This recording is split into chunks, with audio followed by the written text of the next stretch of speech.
যারাই ক্ষমতায় এলেন, প্রত্যেকটি সরকার ক্ষমতায় থাকাকালীন তারা অত্যন্ত দক্ষতার সাথে, সুনিপুণতার সাথে নিজেদের ভাগ্য বদলিয়েছেন, জনগণের ভাগ্য বদলায় নাই।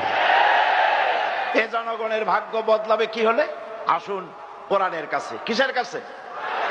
আল্লাহ রাব্বুল আলামিন বলেন, ইন্নাল্লাহা লা ইউগাইয়িরু মা বিকাওমিন হাত্তা ইউগাইয়িরু মা বিআনফুসিহিম। আল্লাহ পাক বলেন, নিঃসন্দেহে আমি কোন জাতির ভাগ্যকে পরিবর্তন করি না যতক্ষণ পর্যন্ত ওই জাতি নিজের ভাগ্য পরিবর্তন করার জন্য সচেষ্ট না হয়। ওই জাতির ভাগ্য আমি পরিবর্তন করে দেই না।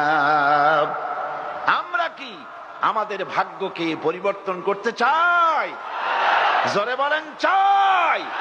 কারা কারা চাই? দুহাত উঁচু করে দেখান।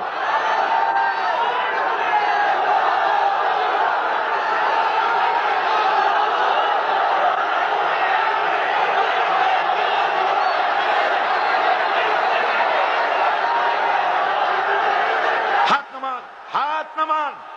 সকলে বলেন আলহামদুলিল্লাহ। ভাগ্যের পরিবর্তন হবে কোরআন দিয়ে।